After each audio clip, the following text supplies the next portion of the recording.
बोलो श्री प्राणनाथ प्यारे की जय। बोलो श्री सतगुरु महाराज की जय। श्री महामति कहे मोमिनो ए तलाब करो याद, फिर कहो उदयपुर की जो पीतक बुनियाद, जो पीतक बुनियाद। फिर वहां से आए उदयपुर, उतरे हवेली में। प्राणों के आधार धामधनी के लाडले सुंदर साथ जी, आप सबके चरणों में कोटि कोटि प्रणाम। परम धाम में जो इश्क वार्तालाप हुई, हम तो यहाँ आकर के अपने वायदों को भूल गए और उस रहने पर नहीं चल रहे। राजी अपनी आशिकी निभाने के लिए दर दर की ठोकरें खाते हुए अब इस समय उदयपुर के अंदर विराजमान है। और जो महामंगलपुरी धाम सूरत में धामधनी ने ये शपथ ली, इंद्रावती जी के अंदर बैठ के कहलाने वाले राजी महाराज और इंद्रावती जी शपथ ले रही हैं, सब साथ करूं मैं आपसा, तब मैं जागी परवान।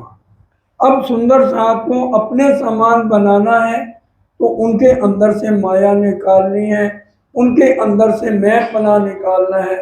इसलिए जितने भाई लोग थे उनको ताल पे उदयपुर के ताल पर ले गए और सब के मुंडन कराए। पहले अपना मुंडन कराया और बाद में सब एक समान हो गए। और यहाँ पर कारी कामरी रे मोको प्यारी लागे तुम, जो प्रेम का प्रतीक है। सुंदर सा जी, प्रेम ब्रह्म दो एक है, सो तो दुनिया में ना है। उस प्रेम का ही ये वाणी किरंतन यहाँ उतरा और सबको लेकर के अब उदयपुर की हवेली में आते हैं और सब सुंदर साथ अब आकर उनके दर्शन करते हैं। अब यहाँ पर क्या हुआ, जो औरंगजेब है उसने अपने दूत को भेजा जिसका नाम मथुरिया था। और मथुरिया जो औरंगजेब का दूत था वो राणा के पास आया और उनका जो दूत है, जो राणे का दूत है, उसका नाम है गरीबदास।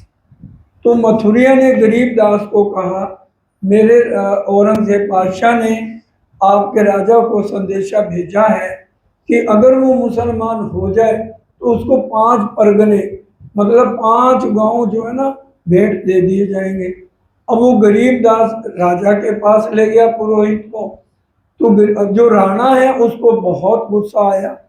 सुनते ही रीस करी, अगर तू पुरोहित ना होता तो अभी तेरी गर्दन में उड़ा देता। हम औरंगजेब से नहीं डरते और हम लड़ाई करने को तैयार है। ये किसने कही? उदयपुर के राजा ने कही। अब वो पुरोहित तो चला गया जो आया था। अब श्री जी ने ये कहलाया कि देखो आप डरो मत राजा, हम रद बदल करेंगे, तुम कछु ना बोलियो। सारे जो भी पहले खुद तो मुसलमान बने, औरंगजेब जो दूसरों को मुसलमान बनाने चला। जब ये बात राणे ने सुनी तो कहने लगे भी नहीं, हम इस पात्र नहीं है इतनी फौज लेके औरंगजेब आए और उसका हम खर्चा उठाए। अब जितने पंडित वहां बैठे थे वो निंदा करने लगे, हमने तो आपको पहले ही कहा था ये वैरागी किसी काम के नहीं है और इनको भेजने वाले औरंगजेब हैं। देखो उन्हीं की तरफदारी ये महंत कर रहे हैं, इसलिए इनकी बात मत सुनो। अब वो सबकी बात तो राजा सुन रहा है, वो कह रहे हैं इनको निकाल दो देश से। लेकिन अब राणा भीम से जो उनका खास वजीर था वो राजा को कहने लगा, इन ठौर वैरागी लूट लोगे तो हम बदनाम होंगे, इसलिए कोई भी गलत काम नहीं करना।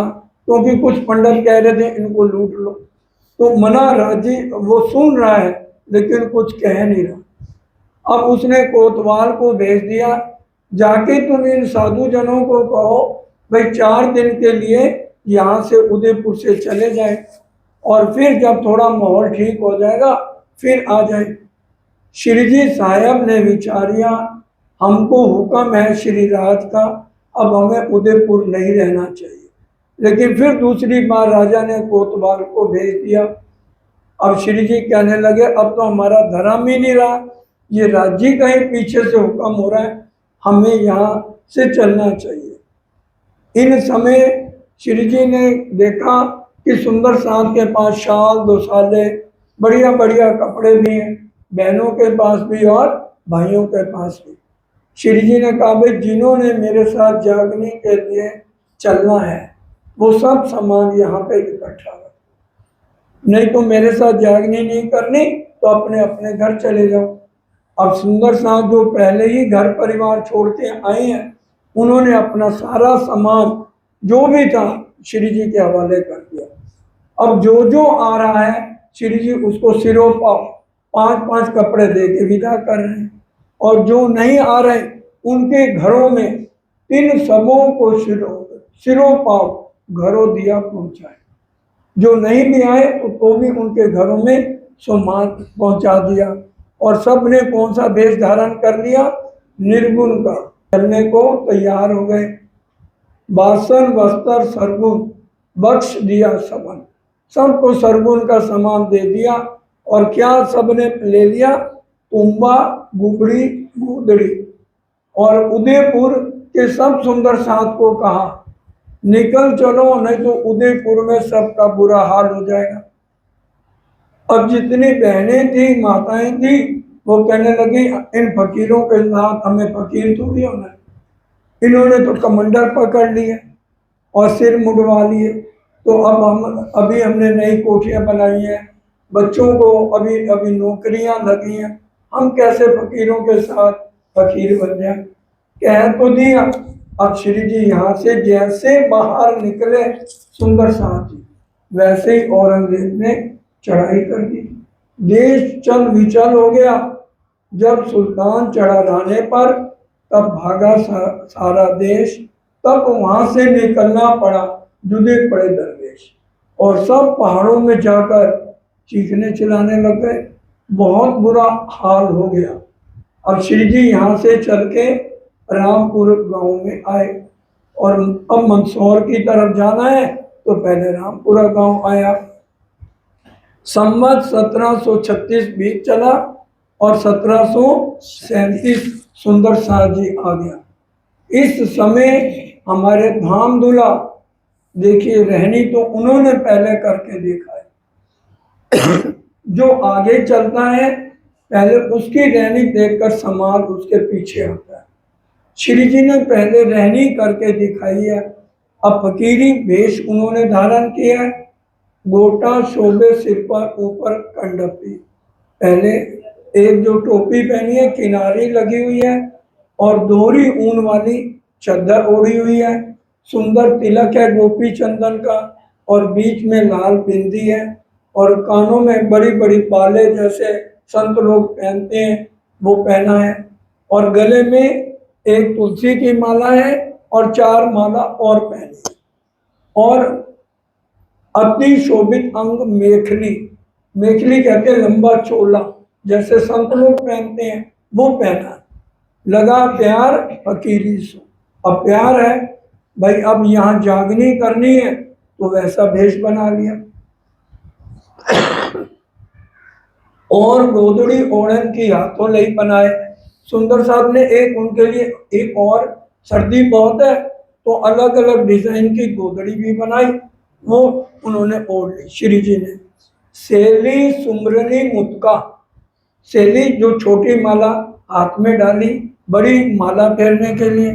अब श्री जी ने कोई माला थोड़ी फेरनी है, लेकिन संतों वाला भेष बनाया है। और मुतका, छड़ी हाथ में ली है, और धोती एक आधी कंधे पे है और आधी पहनी है, और एक पात्र तुम्बे का है और एक कमर पे है। पानी पीने के लिए एक पात्र है, और दूसरा शौचालय नहाना है तो उसके लिए पात्र है। और एक झोली है जिसमें छोटा छोटा सामान जरूरत का रखा है। सुंदर साथ ने कहा, अब हमने ये सीखना। सुंदर साथ ने कहा, श्री जी आप अपना सामान हमें दो। कहते हैं नहीं, हर कोई अपना अपना सामान उठाएगा। आज हमें तो हर टाइम हजूरी चाहिए, कोई भी निकलता है हजूरी के बिना काम नहीं, हम सामान क्यों उठाएं, हम तो महाराज हैं। अब ये रहनी हमें सिखाई जा रही है। देखो धामधनी है, सारी शक्तियां अंदर विराजमान है, लेकिन अपना सामान खुद उठा के चल रहे हैं। पहनी पाँव में पनही चलत चटकनी चाल, बड़ी मस्ती में हमारे धाम धुला चल रहे हैं। सबों ने भेग पहनिया देख अपने साया, जितने भाई लोग थे उन्होंने उसी तरह से भेष पहना हुआ है। और भाई जी ने जब देखा हमारे साहेब ने ऐसा भेष पहना है तो उन्होंने भी उसी तरह से, सब महिला सुंदर साथ ने भी ऑर्डिनरी जैसे सफेद धोती है या लाल जो हल्के रंग के कपड़े हैं वो सबने पहने हैं। अब रामपुरा जो है चारण चमारों का गांव था, वहाँ के मुखिया थे पूरणमल, और यहाँ पर उन्होंने महिला सुंदर साथ, क्योंकि बहुत ज़्यादा सुंदर साथ अब इकट्ठा होता जा रहा है और पन्ना जी तक 5000 सुंदर साथ पहुँचेगा, जिसमें सिर्फ परम धाम की आत्माएं कितनी है, 500 जुलजुला, और घर बार मुंह को छोड़कर 5000 निकले हैं। रहनी किन्होंने करके दिखाई, सिर्फ 500 ने। जो परम धाम के अनुसार श्री जी ने रहनी बताई वो रहनी 500 ने की। 1500 है ईश्वरी सृष्टि और 3000 है जीव सृष्टि, 5000 हो गए। तो इस तरह से रास्ते में जो जो मिलते जा रहे हैं, जो वचन सुनते ही उनका पालन कर रहे हैं, और उसी तरह से चर्चनी है, चितवनी है। कल भी बताया ना, चर्चनी का पट उदयपुर से शुरू हुआ है। चर्चनी शुरू कहाँ से हुई, उदयपुर से, और यहीं से ही फिर चर्चनी पढ़ते पढ़ते पन्ना जी 11 साल तक लगातार परम धाम के 25 पक्षों की चर्चनी और चितवन सुबह शाम चलेगी। इस तरह से यहाँ से रहनी उदयपुर से पहले कराई, मुंडन कराए सबके, और सबने निर्गुण वेश धारण किया है, और अब रामपुरा के गांव में पहुंच गए हैं। पूरनमल की माता जी को ऊपर की पहचान है, और इधर जो उदयपुर का राजा उसका सगा भाई है वैरी साहब, उसके दिल में आ गया इन संतों के पास तो बहुत माल है, इतने अच्छे अच्छे कपड़े इन्होंने बांटे हैं और मोहरे सोने की इन्होंने छिपा रखी, इनको क्यों ना लूट लिया जाए। पूरनमल को कहा कि तुम हमारा साथ दो इनको लूटने में, तो आधा माल तुम्हारा आधा मेरा। तो पूरनमल जी की माता सुन रही थी, उसने जब सुना बुरी नजर करी साथ पर लूट लो फकीरन, तब चारण की माता ने बांधी जोर कमर और कहा अगर तुमने बुरी नजर इनकी तरफ देखी तो गधे की तरह पिटाई कर दूंगी, या तो मैं मर जाऊंगी या तुम्हें मारूंगी। खबरदार, जब उदयपुर में थे तब इनको लूटना था। अब मेरे घर में हमारे कौन से पूरब के भागे हैं, हमारे घर संत जने आए और उनको तू लूटने चला है। तो वो इस तरह से वैरी साहब छोड़ के यहाँ से चला जाता है, और श्री जी सब सुंदर साहब को लेके मंदसौर आते हैं। और मंदसौर तो मुसलमानों की छावनी लगी हुई है, चारों तरफ ही मुसलमान ही मुसलमान है। तहाँ पास से लश्कर मंदसौर के गिरद आए। अब जहाँ मुसलमान बैठे हैं तो वहाँ तो वही भागवत और गीता की बात नहीं करेंगे, गावत सनंदे तहाँ बैठ के, और यहाँ पर मुसलमान आकर सनंदे सुनने लगे। दौलत खां पठान परम धाम की आत्म है, सुन सनंदे घायल भया भला लिया ईमान, और उसको पूरा ईमान आ जाता है। किसको? दौलत खां पठान को। और भी अब वो मुंह से क्या बोलता, बिना एक मोहम्मद तुम ही तुम हो, बिना एक मोहम्मद। सनन पड़ी जब जब दौलत खां पठान को जोश आ गया, बिना एक मोहम्मद है और न खड़े बोल, और बार बार इसी को बोलने लगा। अब यहाँ पर कृपा राम एक आया, कृपा राम उदयपुर के सुंदर साहब थे, वो यहाँ पर आते हैं और रोते हुए आते हैं बुरी तरह से। उदयपुर का साथ पहाड़ी मिले हुआ विलाप करन हाथ। बहुत विलाप कर रहे हैं, क्योंकि जैसे श्री जी निकले हैं, औरंगजेब ने चढ़ाई की, किसी की माता जी गुजर गई, किसी की पत्नी गुजर गई, किसी का बेटा गुजर गया, किसी की टांग कट गई, किसी का हाथ कट गया, सब खून ही खून चारों तरफ हो गया। अब इंद्रावती जी की आत्मा मूल मिलावे की तरफ ध्यान करके राज्य से अर्जी करती है।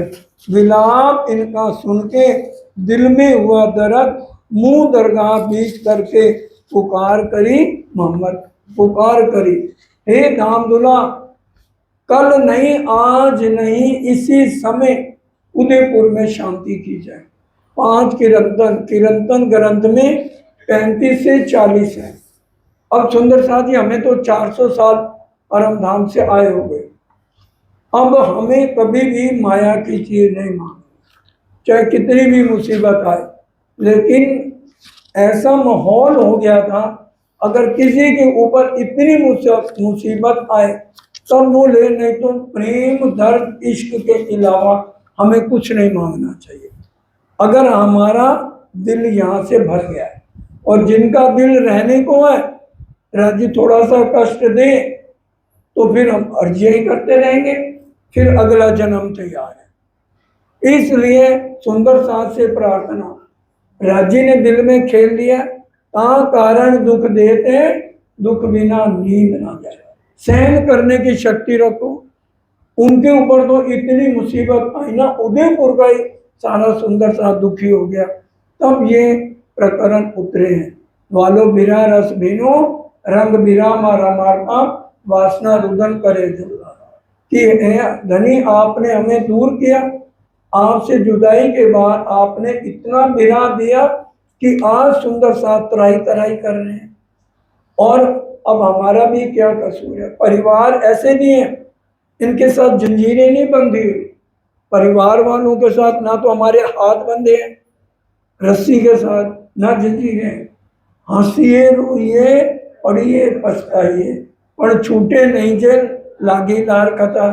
चाहे हम हंस लें, चाहे रो लें, चाहे अपना सिर पटक लें, जो परिवार है वो छूटेगा नहीं जब तक 6 फुट का तख्ता नहीं आएगा। और हमारे रोम रोम में माया का जहर चढ़ा हुआ। आप गारुड़ी ओझा बन के आओ और हमारे इस रोग को, जो माया का जहर चढ़ा हुआ है, इसको निकालो। क्यों किसी के ऊपर भूत प्रेत चढ़ता है तो ओझा को बुलाते हैं, लेकिन हमारे अंदर माया का जहर है, तो इसलिए आप ओझा बन के आओ। गारुड़ी गुजराती का शब्द है, गारुड़ी बन के आओ और हमारे माया के जहर को निकाल के हमें निर्मल करो। और अबलीस अजाजील ने, आपने उनको हमारे अंदर बैठा दिया, जिससे हमारे से ये अजाजील अबलीस क्या कर रहे हैं? हमारे से गलत काम को करा रहे हैं। कुकरम कसाब युद्ध कई कराव्या, पलीत अबलीस अममय बेसा। हमारे से गलत काम कौन करा रहा है? अजाजील अबलीस। लेकिन अजाजील अबलीस के चुंगल से आप ही हमें छुड़ाएंगे। हम फिर राज्य ने आगे जाकर कहा भी है, मैं तो हर पल में तुम्हारे ऊपर मेहर कर रहा हूँ, बल तो तुम्हें करना पड़ेगा। तो इंद्रावती जी यहाँ पर इन प्रकरणों में कहते हैं, आप परम धाम में हमें अग्नि में भस्म कर देते, लेकिन यहाँ आकर इतना विरह का दुख दिया है। और हंसी तो परम धाम में सबकी होगी, लेकिन अब इस समय आके आप ही हमारी रक्षा कर सकते हैं। इस तरह से ये प्रकरण वहां पर उतरते हैं। और उसी समय औरंगजेब को ऐसी मुसीबत आती है, सारी फौज को उदयपुर से वापस बुला लेता है और उदयपुर में शांति का माहौल हो जाता है। इसलिए सुंदर साथ जी अब कितना भी राज्य दुख दे, राजी जब कह रहे हैं मैं दुख न दूं फूल पाखड़ी, और अगर कष्ट दे रहे हैं तो हमारे भले के लिए दे रहे हैं, उसको हमें सहना चाहिए। श्री महामती कहे, ईमान इशक की शुक्र गरीबी सवार। अभी आगे आएगा, मोमिनों की दुनियावी अर्जी कभी राजी कबूल ही नहीं करेंगे। जब मंदसौर में जाएंगे तो इसलिए ये नहीं है कि यहाँ प्रकरण उतरे हैं, छोटा सा कष्ट आए हम पाठ करने बैठ जाए। और अगर बहुत ओवर हो गई है, जान ही तुम्हारी निकली पड़ी है, तुम अर्जी के बिना रह ही नहीं सकते, तो ब्रह्म मुहूर्त जो है 3 बजे शुरू होता है। तो इसलिए वो पाठ भी अगर 3 बजे उठ के किया जाएगा 21 बार 40 दिन, तब उसका असर होगा। अगर आप सोचो हम तो 6 बजे कर लेंगे, हमारी तो 8 बजे से पहले आंख नहीं खुलती, इन प्रकरणों का कोई अर्थ नहीं है।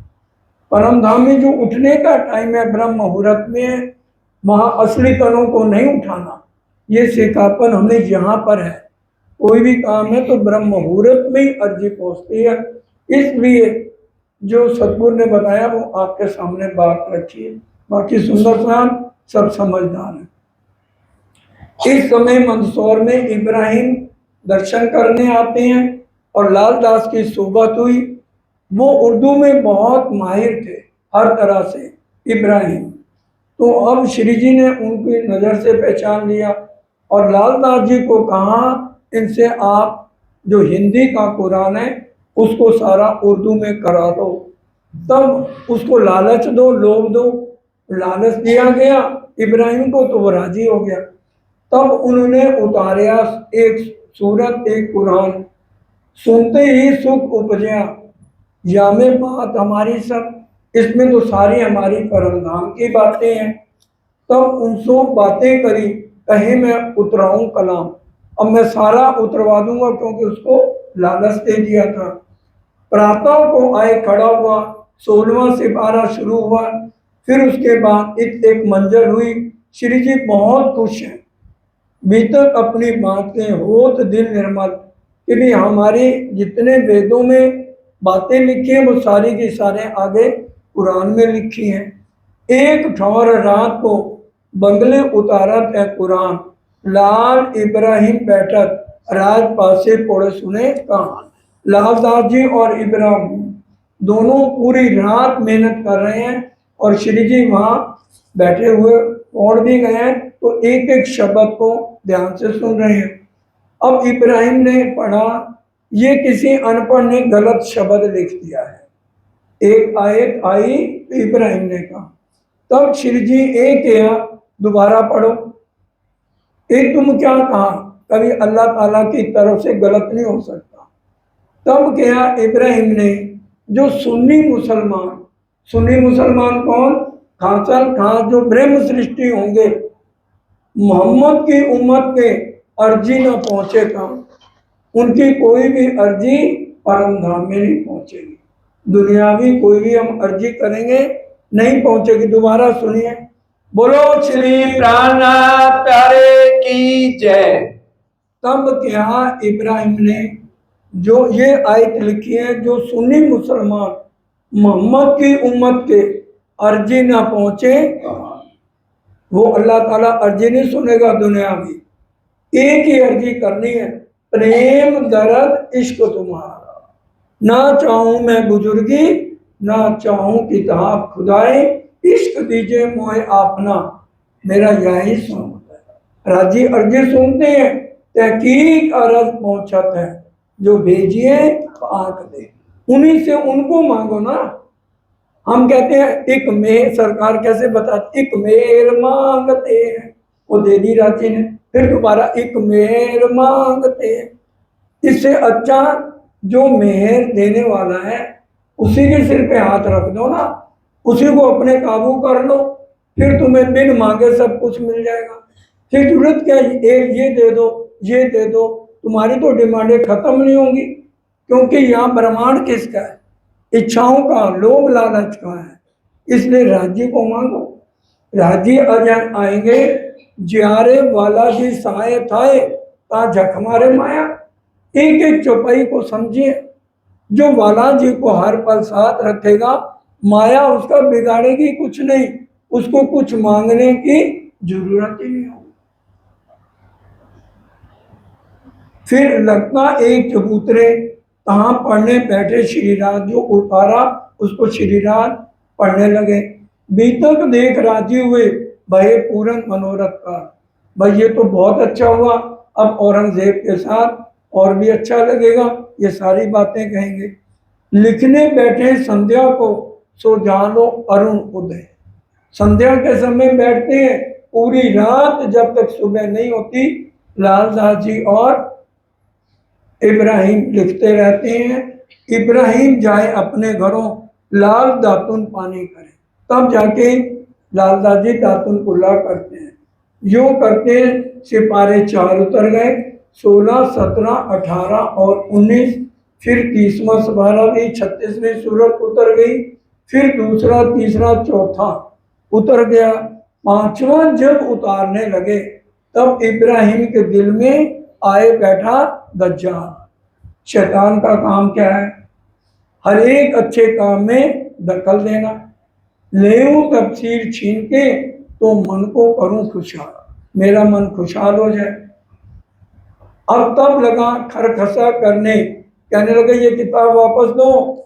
मोमिन गरीब देख के डर दिखाने लगा, मांगने लगा तफसीर को, मैं ले जाऊं अपने घर। तब लाल ने पहचाना इनकी दज्जाल की नजर, इसके अंदर शैतान आ गया। मैं तफसीर इनको क्यों दूं? दीन इस्लाम से उसका ईमान उठ गया। मोहम्मद दिलगीर में एक बात सुनी खान, अब हम क्या करें? तब श्री जी ने कहा कि भी आप इससे किताब वापस इसको नहीं देनी है। मोहब्बत खान ने जब ये सुनी, वो प्रधान था, तो एक मोटा लठ ले लिया और इब्राहिम के घर चला गया। जोर से चिल्लाया, गाली देके निकल इब्राहिम बाहर। और उनकी पत्नी डरते बाहर आई कि ये तो भाई प्रधान आ गए। कहने लगे कहाँ गया इब्राहिम? गुस्से में बोला और मोटा डंडा लिया हुआ था, आज उसका सिर फोड़ना मैंने। तब वह मुनकर भाई गए निकाह सुनाने, वो पास वाली मस्जिद में निकाह सुनाने गया इब्राहिम, और ये वहीं पर मोहम्मद खान पहुंच गए। और एकदम इब्राहिम उसकी आवाज़ सुन के बाहर आया, कहने चरणों में गिर गया इब्राहिम। कहने लगा हे हजूर, मैं तो तुम्हारा गुलाम हूँ, इतना क्यों आप मेरे पर दुख हो रहे हो? फिर क्या कहा मोहम्मद खान ने, तूने मेरे आगे क्या कहा था? ये फकीर साधारण नहीं है, ये मेरे मुरब्बी हैं, मैं इनका गुलाम हूँ, और आज तूने उनको दुख दिया, अभी तेरी जान मैं ले लूँगा, तेरे को ख़त्म कर दूँगा। तो उस चरण पकड़ने लगा, धक्का दिया इब्राहिम ने। कहना मेरे चरण पकड़ने से कुछ नहीं होगा, जाए कदमों लाग उनके और राजी कर मोमिन, अगर वो तेरे को दाखिल कर लेंगे तो ठीक है, नहीं तो मैं तेरे को माफ नहीं करूँगा। और प्रातः समय इब्राहिम आया, कहता बस मेरा निकाह के 2 शब्द रह गए हैं, मैं पढ़ के जा रहा हूँ। तब वहाँ पर जब पहुँचा, नूर मोहम्मद वहीं बैठा था। अब वो श्री जी के चरण पकड़ लिया, आते ही उसने इब्राहिम ने। अब नूर मोहम्मद बोला तेरे पेट में अभी कटारी घूम दूं और क्या कर दूं, डरता हूँ हाथी से। हाथी का ये संदेश है, कोई देख तो साला तुमको, तुम भला चाहिए, इनका हुक्म नहीं, खेती बेदबी करके तू यहाँ से जिंदा चला जाए। क्या मैं तुम्हारा गुलाम, मुझसे भाई भूल। इब्राहिम कहने लगा मेरे से भाई बहुत भारी भूल हो गई है, अब तुम मेरे को माफ करो, मैं तुम्हारे चरण कभी नहीं छोड़ूंगा। अब नूर मोहम्मद ने कहा जितने मोमिन हैं पहले धामधनी के चरण पकड़, दंडवत प्रणाम कर और सब मोमिनों के कदमों में प्रणाम कर। तब सब मोमिनों के कदमों लगा, वाको माफ किया। तब उनके भाई ने 5वां सिपारा, इब्राहिम के भाई आया, उसने 5वां सिपारा शुरू किया। लेकिन इब्राहिम के दिल में अब शैतान बैठ चुका था। उसने क्या किया, बड़ा शोर किया, जहां पर बड़ा अफसर बैठे थे मुसलमानों के, उनको कंप्लेंट कर दी। अब उसके जो जान मोहम्मद था यहाँ पर, उसने आके फौरन कहा श्री जी आप सबको लेके छिप जाओ, नहीं तो आपको पकड़ लेंगे तो बुरा व्यवहार होगा, ऊपर तक खबर जा चुकी है। अब देखिए कितने सुंदर सा, क्योंकि ये पन्ना के नजदीक पहुंच रहे हैं, पन्ना में 5000 को लेके गए हैं। और तकरीबन 4000 के आसपास सुंदर साथ हैं। ऐसी नजर करी, सब गलियों में चले गए, कोई भी पहचान में नहीं आ रहा। और श्री जी ने एक ही बात कही, अब 24 घंटे में एक ही बार भोजन करना है सबको। एक ये वृक्ष है, बटका वृक्ष है, इसके नीचे 12 बजे सबको मिलना है। बाकी सब अपने अपने गलियों में रहो और भिक्षा के टुकड़े मांग के लाओ। बोलो श्री प्राणनाथ प्यारे की जय। छिप रहे जुदे जुदे, आवे दीदार को एक बेर सबने एक जगह फिक्स श्री जी ने कर दी कि यहाँ पर सबने इकट्ठे होना। अब देखिए हमारे धाम धनी कितने ज्यादा रहने में आ रहे हैं। अब दोबारा तो वो हमारे मुंडा नहीं कराएंगे ना, और ना हमारे से भिक्षा मंगवाएंगे। बड़े बड़े सेठ भिक्षा मांग रहे हैं, कबीर पंथ के आचार्य चिंतामणि और लालदास जी, और फिर भीम भाई जो कि वेदांताचार्य है, सब ने अपनी मैं अहंकार छोड़ी हुई है। अब हमारी मैं अहंकार इन वचनों को सुनकर खत्म होनी चाहिए, क्योंकि ये बीतक है ही इसीलिए। इनको वचनों को सुनकर, वचन तो है जागृत जगावत तत्क्षण, जो ना गए सिर आपने तो क्या करे वचन। और जिन पिया मस्ती तिनकी, बीच धुनी के छिपे नाहे, वो मस्ती मोमनो चढ़े हुई 14 तक को माए। अगर हम मोमन है आदि और इन मोमनों के कदमों पे कदम रखेंगे, 14 लोकों में हम मोमन कहलाएंगे। हम कौन है? पार ब्रह्म की पटरानियां। और 400 साल से क्या माया में रह के पेट नहीं भरा? क्या ये वचन गलत है जो लिखे हुए हैं? पहले हम ब्रिज में आए, प्रयास में आए, उसके बाद इंद्रावती जी हैं, लालदास जी हैं, और बड़े बड़े ये भीम भाई हैं, जितने मोमन 500 जुलाट हुए, सब तो पहली बार ही जागृत हो गए। और हमें इतनी चर्चा सुन के 400 साल से हम यहाँ पर आए हैं, वचनों से भी सुनकर हम अपनी रहनी में बदलाव ना करें तो फिर तो अलूनी उठना पड़ेगा। जो मणि शब्द राज जी कह रहे हैं, कहीं उठी अलूनी। और हर मौके पे हर बार राजी ने हमें आवाज लगाई है, एक एक मोमिन को। अब 12,000 की तो राजी किताब नहीं लिख के बताएंगे ना। बिहारी जी देख लो, औरंगजेब देख लो। बिहारी जी तो अब जागे ना, रतन बाई की वासना, बड़े महाराज जी की आत्म का नाम रतन बाई, क्यों सब में जहर किया राजी ने कि भी इसी तरह से मैंने भी तुम्हें लगातार आवाज लगाई है। अब हम ना समझे तो फिर अधूनी उठना है। एक एक वचन को रह के यही आखिरी मौका है, हम अपनी आत्म जागृत करें। हमारा इस समय मेन लक्ष्य सिर्फ आत्म जागृति है। पूरी बीतक का सार, पूरी वाणी का सार एक ही है, आत्म जागृति। और इसके लिए प्राणनाथ जी ने, राजी महाराज ने श्रृंगार के अंदर चौथा प्रकरण लिखा है, आत्म फरामोशी से जागे का प्रकरण। कहीं ये नहीं लिखा पर आत्म जागने का प्रकरण, क्योंकि पर आत्म कब जागेगी? औड़े भेले जागसी के। आत्म को जागृत करना है, जो इस टाइम जीव के कचड़े में मिली है, अंधी हुई है। तो हमारे अंदर जो जीव है वो भूंडा है, उसको सुहागी बनाना है। और आत्म तभी ऊपर उठेगी जब वो भूंडा जीव रहने में आएगा। कल पाती में भी लिखा ना, बड़े मोर्चे पे गयो, आने वाले सुंदर साथ को भी कहा कि भी बड़े मोर्चे पे तुम परम धाम के लाडलियां हो, अपने गुण इंद्रियों को बस में करना सीखो। क्यों? आपकी रहनी को देख के आने वाला समाज चलेगा। परम धाम की आत्माएं भी हैं, वो पहले आपका व्यवहार, बोलचाल और फिर रहनी आपकी देखकर तब वो अपनी रहनी को बदलेगा। इसलिए एक एक शब्द को अब राजी का आदेश है। अब हमें अपनी आत्म जागृति के लिए कदम उठाने हैं, और उसके लिए श्री जी ने तो भाई सुंदर साथ के मुंडन कराए, भिक्षा मंगवाई, तब वो निर्मल हुए। ये भिक्षा क्यों मंगवाई जा रही है? सिर के बाल क्यों मुंडवाए जा रहे हैं? ताकि माया का लवलेश मात्र भी अंदर ना रह जाए। ब्रिज से जब हम रास में गए, राजी ने उथले वचन क्यों कहे कि माया तो इनके अंदर नहीं है। तभी तो कहा ना कि भी अपने बच्चों को रोते छोड़ के आ गए, पति तुम्हारी राह देखते होंगे, तुम्हें ना मायके की लाज देखी ना ससुराल की लाज देखी।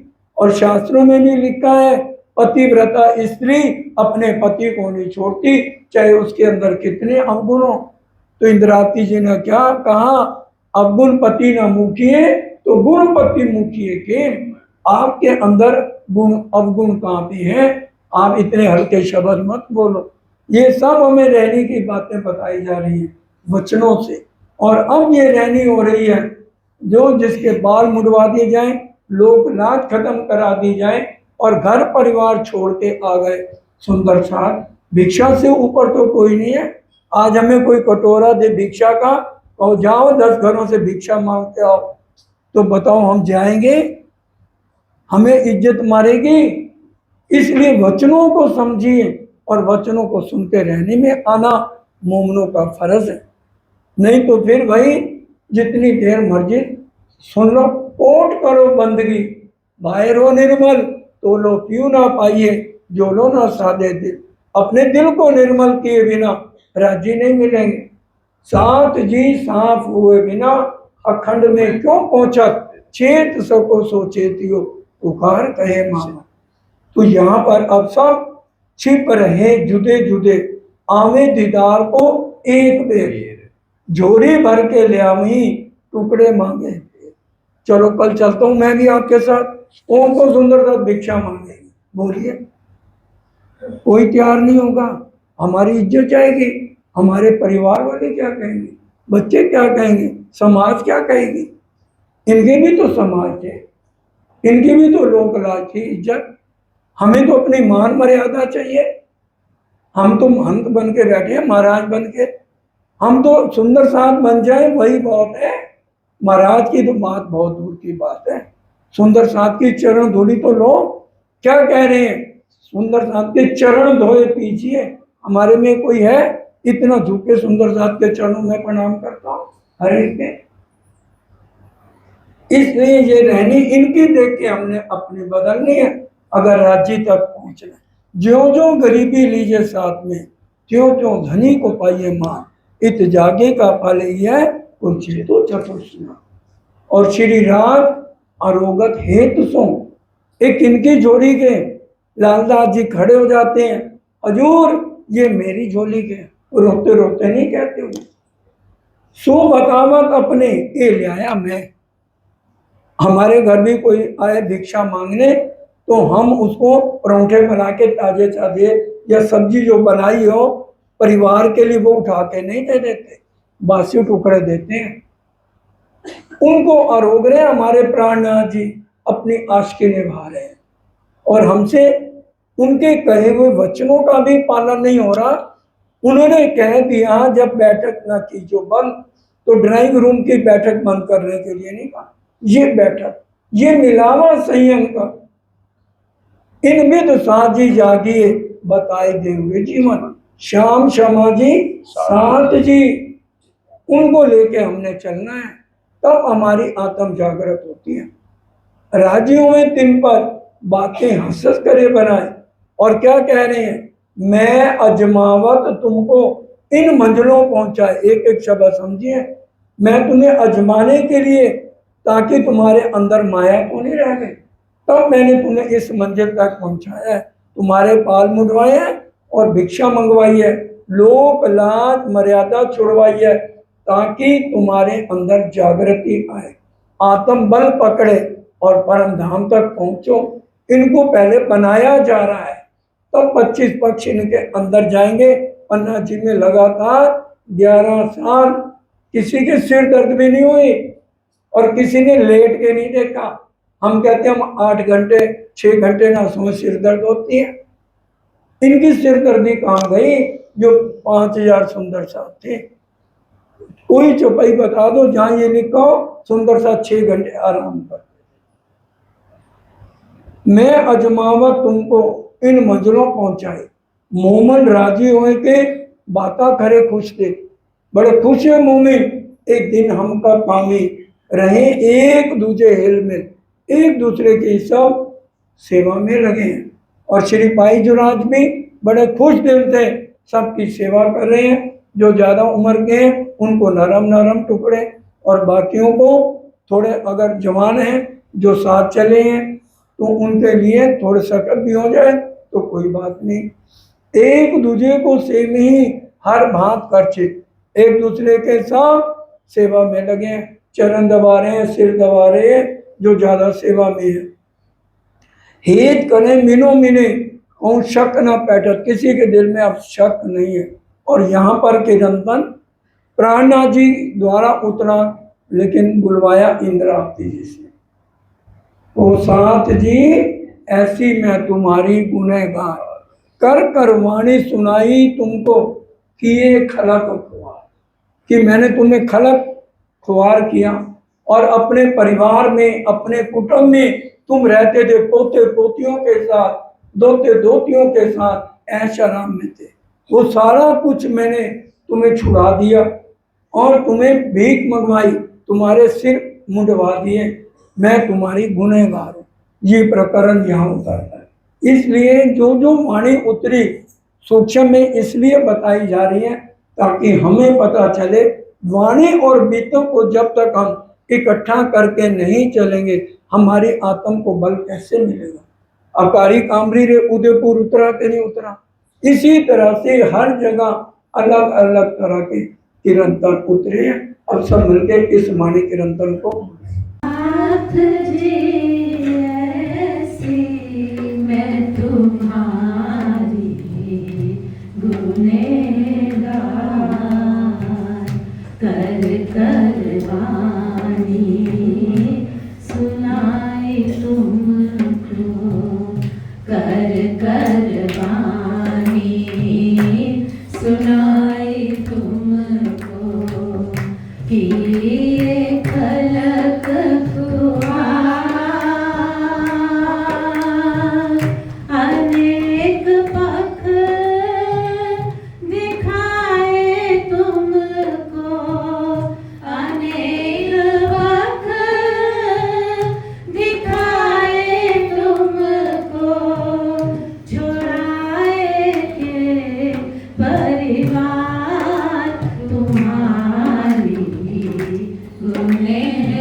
मूल कहूँ मैं केते, यो कई छल मूल कहूँ मैं केते, मेरे टोने ही को आकार, हे माया मन उतारे महामत, हे माया मन उतारे महामत, ताको रंजक न रहे तुम्हारी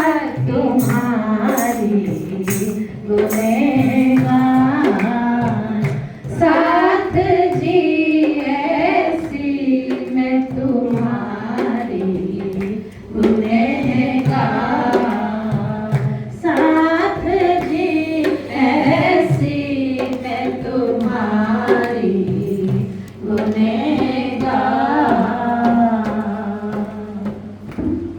सुंदर साथ जी, इस प्रकरण में जो सबसे इम्पोर्टेंट बात क्या कही गई, यूं छल मूल कहूँ मैं के तो मेरा टोने ही का आकार, जो अमर उतारे मामती ताको रंचक न रहे कुमार। राणा जी कह रहे मैंने अपने शरीर पर टोना किया। टोना क्या किया हुआ, मैंने मानव तन लिया यहाँ के, हमारी तरह राज्य आए हैं, लेकिन हम पहचाने कैसे उनको, उनके शब्दों से। भले तुम देखो आकार को, पर देखो अंदर का थे। आवाज जो बुला रहा है, उस आवाज को पहचान के हमारी आत्म का संबंध मूल मिलावे से है। आत्म ने संबंध आवाज पहचान के कहाँ ध्यान रखना है, सुरता एक ही राखी है, मूल मिलावे माई। इस बात को समझ आ गई तो हम आत्म जागृति की तब तरफ है। शरीर को नहीं पकड़ना, किसको पकड़ना, प्राणनाथ जी स्पष्ट कह रहे हैं, यूं छल मूल कहूँ मैं कह तो मेरा टोने का आकार, मैंने अपने शरीर पर टोना किया। टोने का क्या मतलब है, मैंने मानव तन लिया हुआ है, इसलिए इसको मत देखना, आवाज को सुन के अपनी आत्म का रिश्ता वहां छोड़, तो आत्म जागृति की तरफ तब हम बढ़ेंगे। ये प्रकरण यहाँ पे उतरता है। और अब मुकमदास को यहाँ से औरंगाबाद भाव सिंह के पास भेजा जाता है, भाई जाओ देखो उसमें कुछ दम है, तो फिर भाव सिंह को औरंगजेब के साथ लड़ाई करने के लिए तैयार करें और आप मेरे को बुला लेना। अब 8 महीने इस तरह से सुंदर साथ भिक्षा मांगते हैं मंदसौर के अंदर, 8 महीने, और फिर यहाँ से सब सुंदर साथ को लेकर सीतामऊ नौलई 28 मंजिलें तय करते हैं। और अब यहाँ उज्जैन में कुंभी का मेला, हरिद्वार के बाद 2.5 साल बाद उज्जैन में कुंभी का मेला, सब साधु जन भी यहाँ इकट्ठे हुए हैं, बड़े बड़े सेठ भी इकट्ठे हुए हैं। अब यहाँ जो भिक्षा मांगी है, अब सुंदर साथ को रोज 23 दिन तक रसोइयाँ ही रसोइयाँ, बड़े ठाट से भोजन सबको कराया जाता है। भादो सुदी छठ को धनबाई के घर पूरे सुंदर साथ का न्योता, श्री जी बाईजुरात का न्योता था, इन्होंने उत्सव किया, इनका बाबूजी नाम है। उसके बाद लाल जी ने उत्सव किया, पधराए श्री राज, और उसके बाद कांजी भाई के घर रसोई करी, बहुत भाव दिखाया। जीवली भाई के घर पधारे श्री राज, रसोई भली भांसो करी श्री राज के काज, सब जगह श्री राज और सुंदर साथ को बुलाया गया। बाल पाई रसोई करके श्री राज पधराए घर। फिर 23वें दिन नौलई पहुंचे, एक दिन कहाँ रह के नुनेरे पहुंचे, वहां से बुरहानपुर आ जाते हैं और वहां से औरंगाबाद भाव सिंह के घर। अब मुकमदास जी को भेजा, उनके साथ 3 सुंदर साथ और भेजे हैं, केशवदास जी, खीमाई भाई और वल्लभ भाई। और केशव और वल्लभ तो दुकान पे बैठे हैं, खीमाई भाई मुकमदास जी के साथ निर्गुण वेश में जाते हैं। अब उनको वेदांत पक्ष नहीं आता था, तो वेदांत पक्ष की खोज करते हैं। और उसके बाद अब वहाँ का जो महंत है वो रामदास है, राजा भाव सिंह का जो आगे महाराज कह लो, पुजारी कह लो, संत कह लो, जो किसी को भी राजा भाव सिंह को मिलने नहीं देता। कहता अगर कोई आके राजा भाव सिंह को मिलेगा तो मेरी बड़ाई, मेरी चौधराहट खत्म हो जाएगी। अब वो बहुत परेशान होते हैं। मुकुंददास जी वापस आने के लिए सोचते हैं और कहते हैं अगर मैं वापस चला गया, लालदास जी तो 12 मोमन मुसलमानों के मोहल्ले में जाके जो है संदेशा दे आए, तो इसलिए यहाँ वो भिक्षा मांग के 2 थैलियां इकट्ठी करते हैं मुकुंददास जी। एक में श्रीमद् भागवत के 80 प्रश्न, 23 प्रश्न और 15 जो प्रश्न है वेदांत के डालते हैं, और एक थैली में प्रसाद डाल के जबरदस्ती राजा को उसके दरबार में मिल लेते हैं। अब ये बात जो महंत रामदास थे उनको बहुत गुस्सा आया, मेरी इजाजत के बिना कैसे मिलाए, तो वो उनको बाजार में मिल जाते हैं। किसको? किसको? मुकुंददास जी को। कौन? जो रामदास हैं, जो राजा के यहाँ महंत हैं, वो किसी को मिलने नहीं देते। अब डंडों से मार मार के मुकुंददास के बुरा हाल करते हैं और नाले पार पहुंचाते हैं। यूं करके छोड़िया मुकुंददास को, और क्या कर, दोबारा आएगा तो जिंदा नहीं छोड़ूंगा। अब मुकुंददास जी सोचने लगे मैं जाऊंगा तो नहीं, चाहे मेरी जान निकल जाए। अब देखने लगे राजा सुबह कितने बजे उठता है और कितने बजे कहाँ जाते हैं राजा साहब। पता लगा राजा के घर के सामने एक देवी का मंदिर है, लेकिन उस समय पुजारी जो है परिक्रमा नहीं करता, सिर्फ एक हाथ में आरती और एक हाथ में घंटी बजाता है और आरती उतारते हैं। अक्सर देवी के मंदिरों में ऐसा होता है। अब मुकुंददास जी वही फिर 2 थैलियों में प्रश्न, एक में और एक में प्रसाद डाल के रात को परिक्रमा में छुपके बैठ जाते हैं, और सुबह जब राजा आता है ऐसा विचार करके जाए छिपके बैठे उत, जब भाव सिंह आया तो उसको वो थैली और प्रसाद दे दिया। अब उन्होंने प्रसाद को माथे चढ़ाया और इनको मुकुंददास जी को अपने घर बुलाया, पूछी हकीकत राज की, और फिर यहाँ 3 घंटे लगातार पूरे त्रिधा लीला समझाई मुकुंददास जी ने।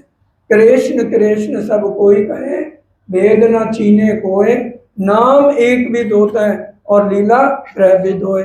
जो ब्रह्म लीला हुई है वो 11 साल 52 दिन की है, जो हमारी लीला है, और 11 दिन की ईश्वरी सृष्टि की, 7 दिन गोकुल के कहे और 4 दिन मथुरा के कहे, और फिर 120 बरस विष्णु भगवान।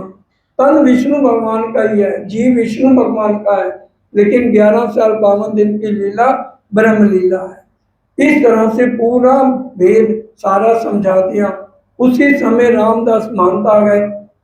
ईर्षा के कहे वचन, अरे किससे बात सुन रहे हो, ये तो 2 कृष्ण बतावत, इनका मुख न देखियो। अब भाव सिंह सारी चर्चा ग्रंथों से समझ चुके थे। कहने लगे नहीं, कहने लगा रामदास चतुराई से बोले, अरे अच्छा ये इतने संत हैं, मेरे को इनकी पहचान नहीं हुई, मैं इनकी सेवा करता हूँ, अपने घर ले जाता हूँ। तब जोर से मुकुंददास बोले, इसने हमारी बहुत अच्छी सेवा की, इन सेवा हमारी भली भांत करी, पीठ दिखाई दी। 15 दिन हो गए हैं, अभी तक ये देखो निशान इतने गहरे हैं, मैं जिंदा हूँ ऊपर वाले की मेहर से। देख पीठ भाव सिंह को बड़ा दुख हुआ, धक्का दिया, इसको शहर से ही निकाल दो, और मेरे राज्य से निकाल दिया गया। अब 23 प्रश्न मुकुंददास जी ने लिखे। कहा भाई अपने पंडितों को कहो जितने प्रश्न लिखने हैं लिख दें, और पंडितों ने 80 प्रश्न लिखे। इन्होंने 23 प्रश्न और 15 वेदांत के प्रश्न लिखे। पंडितों ने 80 प्रश्न जब कहे तो मुकुंददास जी ने एक बात कही, 15 दिन का राजा साहब टाइम है, और जो हार जाए उसके गले में जूतों का हार डाल के ढंढोरा पूरे शहर में निकाला जाए। क्या मुकुंददास ने पंडित पूछे जो प्रश्न, मैं तो ताको उत्तर दूं, और मैं जो पूछूं उसको ये बताएं जो हारे 2 महीने सो पनही बांध के फिराए, उसके गले में जूतों का हार डाल के शहर में घुमाया गया। प्रश्न 80 पंटन लिखे, 23 मुकमदास, 15 दिन की मोहलत भई, और पंडित रोज 10-20 रुपए लेते थे, वो राजा ने बंद कर दिए। कहा जब इन प्रश्नों का उत्तर दोगे तब तुम्हें पैसे मिलेंगे। मुकमदास जी ने तो उसी दिन उत्तर खोल के रख दिया। जिनके पास राज्य की मेहर, जागृत बुद्ध निज बुद्ध हो, उनको क्या प्रॉब्लम है। अब वो सारे पंडित इकट्ठे होके मुकमदास जी के पास आए, कहने लगे भाई आपके श्री जी ने यही कहा है, पंडितों की रोजी रोटी पे लात मारो तो हमें स्वीकार है, नहीं तुम 10 बार कह रहे हैं हम हारे हारे हारे, और तुम हमारी तरफ से राजा को कहो अब हमारे बाल बच्चे भूखे मर रहे हैं, हम लिख के देते हैं हम हार गए। फिर दिन दूसरे उन्होंने राजा को कहा, मुकमदास जी ने ये उत्तर नहीं दे सकते, इनके पास सपने की बुद्धि का ज्ञान है, तो मेरे कहने से इनको आप जो 10-20 रुपए रोज देते हो देने शुरू करो। तो राजा ने कहा मुकमदास जी आप कह रहे हो तो मैं देने को तैयार हूँ। तो उन्होंने उनको आधा देना स्वीकार किया, जिसको 20 पंडित जी को मिलते थे तो 10 देने शुरू किए। अब लगातार श्री जी ने, वो राजा भाव सिंह ने मुकमदास जी से चर्चा सुनी 3 दिन, और पहचान हो गई, तारतम नीके सुनिया हो गई पहचान। अब देखिए आगे लालदास जी ने तारतम दिया था, अब मुकमदास जी ने राजा भाव सिंह को तारतम दिया। श्री जी का आदेश है, क्योंकि हमने जिसको भी तारतम देना है अपने तन से नहीं जोड़ना, राज्य से जोड़ना है। इसलिए सतगुरु कौन है, सतगुरु मेरे श्याम जी और सतगुरु हमारी श्यामा महाराज, जिनको कहा गया सतगुरु ब्रह्मानंद है।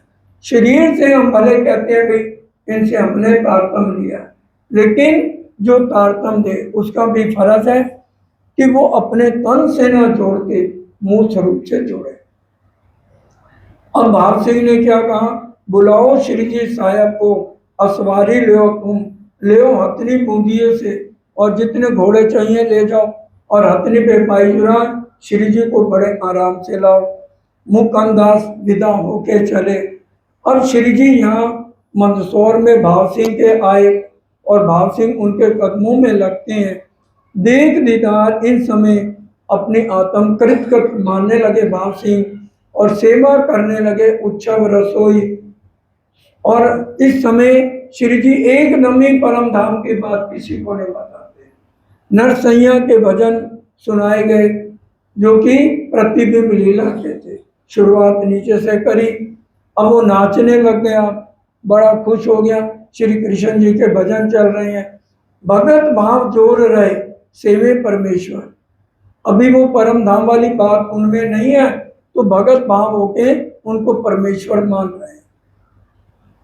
अब जब श्री जी ने हिंदू ग्रंथों से हर तरह से समझाया, कुरान की बात कही, तो भाव सिंह कहने लगा मैं औरंगजेब से लड़ाई करने को तैयार हूँ, लेकिन मेरे दरबार में 4 मुसलमान हैं, अगर आप इनको समझा दो, अगर ये मान जाएं कि आप ही जैसे हिंदू ग्रंथों के अनुसार विद्याविनंद है और कुरान से आप इमाम मेहदी हैं, तो मैं औरंगजेब से लड़ाई करने को तैयार हूँ। अब चर्चा होने लगी। उधर से भट्ट भवानी जो है बुद्ध गीता बुद्ध स्तोत्र लेकर आए थे, भवानी भट्ट। उसमें क्या लिखा है, शंकर भगवान उमा जी को कहते हैं और ब्रह्मा जी नारद को कहते हैं। जो व्यक्ति ब्रह्म मुहूर्त में प्रातः उठ के विद्या बिनन बुद्ध निष्कलंक अवतार का चिंतन करेगा, ध्यान करेगा, वो 84 लाख योनियों से हमेशा के लिए मुक्ति पा लेगा। नीचे रखी है बुद्ध गीता बुद्ध स्तोत्र, जो पढ़ना चाहे उस किताब को पढ़ सकता है। हर तरह की गवाहियां प्राणनाथ जी देते हैं। और इस समय अव्वल खां सबसे पहले दीदार करने को आया। अव्वल खां कहाँ के थे? कहाँ के थे अव्वल खां? उदयपुर के थे। पहले तारतम ले चुके थे, वो पहचान गए। अब अव्वल खां जान मोहम्मद और महीन खां को लेकर आता है, और महीन खां को भी ईमान आ गया, परिवार सहित उसने भी तारतम ले लिया। जान मोहम्मद परम धाम की आत्म है, लेकिन वो सारे जो औरंगाबाद हैं बड़े बड़े लोगों को तालीम देता है, और उसका नाम है आरबी खान। सबसे होशियार जान मोहम्मद है, पूरा पढ़ा लिखा है, देता तालीम सबन को, जेते रहे पठान। और भवानी भट्ट 1.5 पैर तक वाणी की चौपाइयाँ भी बांटते हैं, और बुद्ध गीता बुद्ध स्तोत्र का भी अर्थ सबको समझाते हैं। और उसके बाद श्री राज बड़े प्यार से आरोग के तब थोड़ी देर आराम करते हैं। चर्चा हुए अति बड़ी, हुआ श्रृंगार का वक़्त। अब चर्चा बड़ी हो रही है, और देखिए यहाँ से जो है चर्चनी पहले उदयपुर हुई है, और यहाँ पर सबको श्रृंगार समझाया जा रहा है। हमें कम से कम मूल मिलावे वाला श्रृंगार, जो मूल बाधा है, क्योंकि परम धाम में सुंदर साथी सोई घड़ी सोई पल है, इसलिए वही श्रृंगार रहेगा जो इंद्रावती जी के द्वारा राज्य ने इस वाणी के अंदर वर्णन किया। तो मूल मिलावे में आज की तारीख में हमने चितवन में, अगर हमें राज श्यामा जी का श्रृंगार नहीं पता, जब हमें पता ही नहीं सामने वाला लगता कैसे है, तो हमारी चितवन कैसे लगेगी। वहाँ किशोर अवस्था में हमारे धाम धुला है, तभी हम शनिवार की परिक्रमा में क्या बोलते हैं, मूल स्वरूप किशोर किशोर, निरख सखी सच्चिदानंद जोरी, भौम तले की निरख छप न्यारी, सोए सिंहासन प्यारो प्यार। देखिए 4 शब्दों में राज्य के वस्त्रों का श्रृंगार, श्वेत सिंदूर के सरसमानी, श्याम नीलो पिलो वस्त्र जाम। अब राज्य ने मूल मिलावे में कैसा श्रृंगार किया है, रोज हमें चितवन में देखना है। राज्य महाराज ने केसरिया रंग की इजार पहनी है, सब बोलेंगे केसरिया रंग की इजार पहनी, सफेद रंग का जामा पहना है, और आसमानी रंग की पिछोरी पहनी है, सिंदूरिया रंग की आग पहनी है, और नीलो न पीलो रंग का पटका पहना है। राज्य के गले में कितने हार हैं, 5, सबको याद होने चाहिए। सब बोलिए, हीरा मानिक मोती नीलवी लसनिया। ये राज्य के गले में 5 हार रहेंगे जब तक हम परम धाम में नहीं उठे। इसलिए रट्टा लगा लो, फिर इसको चितवन में बिरहा लेके रोज देखो। और श्यामा जी के गले में 7 हार हैं, पीछे पीछे बोलिए, हीरा मानिक मोती नीलवी लसनिया चंपकली चीड़। और हमारे गले में अलग है 5 हार, हीरा मानिक मोती कंचन और कंठसरी। और बाजुओं का श्रृंगार श्यामा जी और हमारा सेम है। यहाँ पहुंची, बोलिए पहुंची, नवगढ़ी नवचूड़ कंकनी और बाजूबंद। श्यामा जी और हमारे चरणों में 6 आभूषण हैं, झांझरी घुंघरी कांबी करड़ा अनवट और बिछुआ। अनवट अंगूठों में और बिछुआ उंगलियों में। ये श्रृंगार हम रोज पढ़ते हैं, श्री राज श्री ठकुरानी जी प्रथम भूमि में विराजमान भय, उसमें ये राजी और श्यामा जी का वस्त्रों का श्रृंगार आता है। तो हमें रोज चितवन में राजी श्यामा जी का श्रृंगार याद होना चाहिए। किशोर किशोरी अवस्था में है, और इस श्रृंगार का रोज चितवन करके राज श्यामा जी के चरणों में प्रणाम करना है। सतगुरु ने हमेशा समझाया है कि हम अपने हाथों को आत्म द्वारा उनके चरणों में रखें, और रोज सुबह शाम चितवन करेंगे। एक दिन हमें अपने हाथ भारी लगेंगे, फिर देख लेना कि हमारा आत्म जागृति की तरफ बढ़ रहे हैं। तो ये बात हमें भूलनी नहीं है। तो आत्म जागृति पर जोर देने के लिए सबसे पहले हमें मूल स्वरूप का ध्यान करना है, और उनका श्रृंगार 9 मोम 10वीं आकाशी तो एक एक बात हमें पता होनी चाहिए, हमारा परमानेंट घर ये नहीं है, ये सराय है।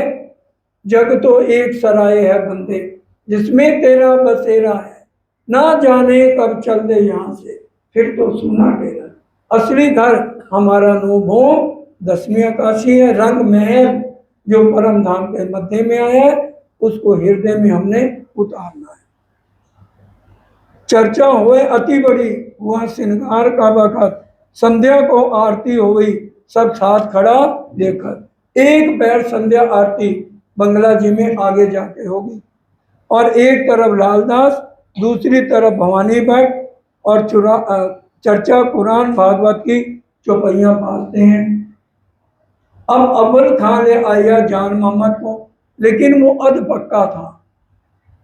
लालदास जी ने और निर्मल दास ने एक बार राजी महाराज के स्वरूप का, अल्लाह ताला के स्वरूप का वर्णन कर दिया। डर, वो घबरा गया, कहने लगा ये तो काफर हैं, अल्लाह, ये सारे ही अल्लाह ताला बने हुए हैं, जबकि खुदा की सूरत का बयान श्री जी ने नहीं किया, लालदास जी और निर्मल दास ने कर दिया, उत्तम दास ने कर दिया। अब उत्तम दास कहने लगा जान मोहम्मद को बुला लो, जान मोहम्मद उठ के चला गया। परम धाम की खासर का ब्रह्म सृष्टि है। श्री जी ने कहा जो परम धाम की आत्मा है, चर्चा सुनने के बाद रह नहीं सकता, कल बिना कहे दौड़ाएगा। अगले दिन आ गया श्री जी साहब के पास, कहता मुझे क्यों नहीं समझा रहे, मुझे आपके चरणों में रहना है। अच्छा एक बात बताओ। अब श्री जी ने कहा देखो, पहले तुम परखने आए थे मेरे को, अब समझने आए हो। 8 दिन सिर्फ मेरे को एक पैर, देख लो सुंदर साथ जी, एक पैर का कितना महत्व है। हमें कम से कम एक पैर राजी के पास रहना चाहिए। तब श्री जी ने कहा 1 8 दिन जो चित सो भी एक पैर, देख कैसो वे आया चर्चा सुनने। उसने सवाल किया, कहता कब्रों से मुर्दे कब उठेंगे। मैं आज समाधि पे गया अपनी माँ की, मेरी माँ नहीं है इस दुनिया में। मैंने कहा माँ उठ जा, इमाम मेहंदी आ गए हैं, और कुरान में लिखा है जब इमाम मेहंदी आएंगे कब्रों से मुर्दे उठेंगे। हे हजूर, हे प्राणनाथ जी, अल्लाह ताला मेरी माँ तो नहीं उठी। फिर मैंने मामे को कहा कि मामा तू ही उठ जा, अल्लाह ताला आ गए वो भी नहीं उठे। इसका मेरे को अर्थ समझाओ। अब दिया जवाब श्री जी ने, ये हमारा शरीर क्या है, ये है कब्र। बोलो श्री प्राणनाथ प्यारे की जय। ये हमारा शरीर क्या है, कब्र। और जो जीव है वो क्या, अंदर मुर्दा बना हुआ है। मुर्दा क्यों है, हर समय उसको ये मोह तत्वों में जकड़ा पड़ा है, चिपका पड़ा मोह में। हर टाइम उसको यही खुराक चाहिए, निंदा, चुगली, ईर्ष्या, नफरत, इससे भरा हुआ, चिपका पड़ा है। अच्छी बात इसको अच्छी नहीं लगती। इसलिए ये जो जीव है, भूंडा है, इसको जगाना तो मुर्दे को जीवित करना है। ये है कब्र, और मुर्दा क्या है, जीव। इसको उठाना है, ये कब्रों से मुर्दा। और ये ब्रह्मांड किसके लिए बना है, दुनी करी किन वास्ते। श्री जी उसको कह रहे हैं, ये जो 3 ब्रह्मांड हुए जो अब ऐसे हुए न उसी कब, इन तीनों में ब्रह्म लीला गई, ब्रिज रास और जागनी गई, ये पहचान कराई। इश्क रबत के वास्ते उतर आए मोमन, नूर जलाल अक्षय प्रेम ने मांगा, मैं रूहों का राज्य से इश्क देखूं। किस वास्ते ए दिखाइया, पहले ब्रिज और रास में आए, और ये प्राता, ये तीसरा है। इसको प्राता कहा गया है, जाग देखो सुख जागने। तो इसमें जाग के हमने एक एक बात को समझना है। रासलीला खेल के फिर परारब आए, और करी शरद 10वीं ईसा 11वीं इमाम, सारे भेद करके दिखाए। अब बड़े ध्यान से बड़ी गहरी बातें आ रही हैं। बोलो श्री प्राणनाथ प्यारे की जय। तब काजी होए के हिसाब लेवे हक, 7वें दिन में अल्लाह ताला तखत पे बैठेगा। सिफायत जो मोमनों की करे मोहम्मद बुजरक, मोमनों की सिफारिश से सबको बहिश्ते मिलेगी। अब बड़े ध्यान से, अकेले भई लोक में सब होमे एक दिन। क्या मतलब? सारे ब्रह्मांड को परम धाम की जागृत बुद्ध निज बुद्ध दी जाएगी। कलश हिंदुस्तानी, अब सब एकदम कैसे बोल लेंगे? श्री जी साहब, निज नाम श्री जी साहब जी, उस बात को समझ के जाइए। कलश हिंदुस्तानी जागने का प्रकरण अंतिम चौपैया पढ़ लो। मेरी जागृत बुद्ध जाए देसी विष्णु को तारतम। हमारे अंदर किसका जीव है? विष्णु भगवान। सब बोलो, किसका जीव है? विष्णु भगवान। जब जड़ को पानी दोगे तो पत्ते टहनियों में पहुंचेगा कि नहीं? जब विष्णु भगवान को तारतम मिल जाएगा तो सारा ब्रह्मांड तारतम बोलेगा नहीं। ये है अकेले भई लोक में सब होवे एक दिन। जब जागृत बुद्ध का तारतम विष्णु भगवान को मिलेगा, सब दुनिया मिलती एक ठौर, तब कोई ना कहवे धनी मेरा और। 14 तबकों में सब ल्यावे आगे। इसको पढ़ लेना, घर जाके मंथन करना। आज 14 ब्रह्मांड में 14 लोक में वैकुंठ आता है कि नहीं आता? सब ल्यावे आकी। और 7वें दिन में क्या होगा? योग माया में अक्षर अक्षरातीत बिना रहे ना कोई और। वहां उनके बिना कोई नहीं होगा। नूर और नूर तजल्ला। नूर किसको कहा? अक्षर ब्रह्म। नूर तजल्ला हमारे धाम धनी। जाहिर होवे सब ठौर, पूरे ब्रह्मांड में सब जाहिर हो जाएंगे। और जीव टलोसी आत्म, जितने जीव हैं आत्म स्वरूप योग माया में हो जाएंगे। आगे 2-3 चौपाइयां बड़े ध्यान दीजिए। जब नींद उड़ी नूर जलाल की, उठ बैठे अक्षर। अक्षर प्रेम अभी सपने में है, वो सपना देख रहा है, जितनी लीलाएं हो रही हैं वो सब सुन रहा है। और जब उठेगा तब धाम को याद करेगा। किसको याद करेगा? परम धाम को। चित्त चुभे यूं कर, परम धाम की सारी बातें उसके चित्त में चुभेंगी। मोमन मिलावे को जब एक करे याद, ईश्वरी सृष्टि के मिलावे को नहीं, जीव सृष्टि के मिलावे को नहीं, मोमन मिलावे जब याद करेगा, सब आठों भिष्टों की उठ बैठी बुनियाद। आठों भिष्ट कायम हो जाएंगे। अब बड़े ध्यान से बोलो श्री प्राण प्यारे की जय। परम धाम की आत्माएं जो ईमान ले के सोवे बीच कबर, जो ईमान ले के अपना शरीर छोड़ेगा, सो चुभे नूर के चित्त में। कहाँ चुभेंगे? अक्षर ब्रह्म के चित्त में उसको चुभन होगी। किसको? अक्षर ब्रह्म को। दोबारा सुनिए। जो ईमान ले आए के सोमे बीच कबर, परम धाम की आत्माएं, पहले चौपाई सुनिए ना, मोमन मिलावे को उजागर करेगा। और जो मोमन ईमान ले आके शरीर छोड़ेगा, वो किसके दिल में चुभेगा? अक्षर ब्रह्म के चित्त में। हमारे जीव अखंड हो जाएंगे। अक्षर ब्रह्म रोज राधि के दर्शन करने जाते हैं, तो हमारा जीव विष्णु भगवान का जीव जो हमारे अंदर है, किसके दर्शन करेगा? राची के। क्योंकि हम जब ईमान ले आके शरीर छोड़ेंगे, किसके दिल में चुभेंगे? अक्षर ब्रह्म के चित्त में अखंड हो जाओगे। अक्षर ब्रह्म रोज प्रणाम करेगा, राजी को देखता है नहीं, तो हम उसके दिल में अखंड होंगे। हम भी देखेंगे कि नहीं? भूले नहीं क्यों कर, इस बात को नहीं भूलना। यूं उठेंगे मुर्दे कब्रों से क़यामत। और ब्रह्मा विष्णु महेश को कौन सी बस्त मिलेगी? सुनीता भगत।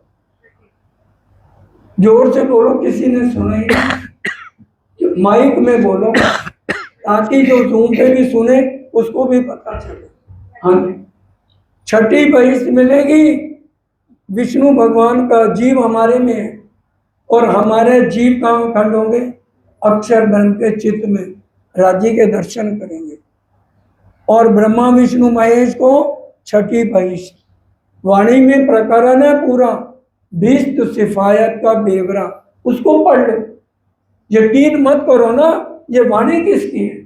प्राणा जी की है कि नहीं? हमें बनाने वाले को मिल रही है छठी बहिष्ठ।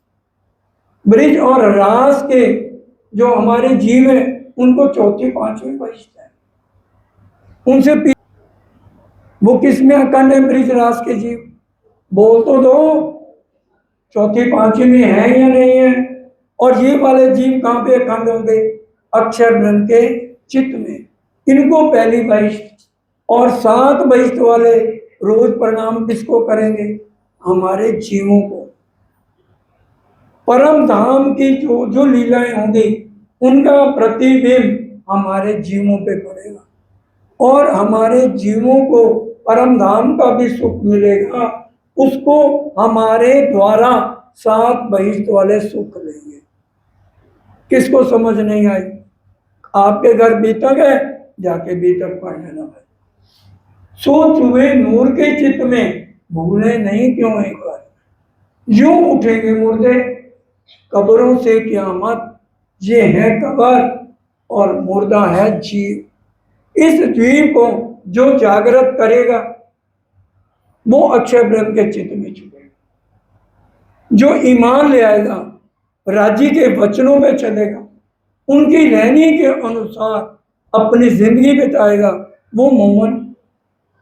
बाकी अपने आप समझ लो, बाकी हम किस गिनती में हैं।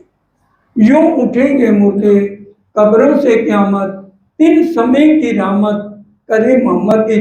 एक दरवाजा खोलते जोश आया जोर, तब दजाल कांपिया करने लगा शोर। धामधनी ने 8 दिन की मोहलत दी थी। 8 दिन 3 घंटे आ जा, एक पैर कम हाथों समझ के जाओ। कम से कम एक पैर 3 घंटे राज्य को देने चाहिए। लिया दिन तीसरे चांद मोहम्मद ईमान। बोलो श्री प्राणनाथ प्यारे की जय। हकीकत मार्फत की हो गई पहचान। अब समय पूरा होता है, चौपाई लगाएंगे यहीं तक ही। इसको अच्छी तरह से मंथन करिए, घर जाके पढ़िए। अगर किसी को लगे गलत अर्थ है, सतगुरु की बीतक है, उसको पढ़ लीजिए, समझ लीजिए वाणी क्या कह रही है और हम कहाँ पर है। तभी बार बार राजी कह रहे हैं, ए सतवाणी मत के। अब चौपाई कराइए। होए गई पहचान, होए गई पहचान। लाया दिन तीसरे, लाया दिन तीसरे, जान मोहम्मद ईमान, जान मोहम्मद ईमान। हकीकत मार्फत की, हकीकत मार्फत की होए गई पहचान, होए गई पहचान।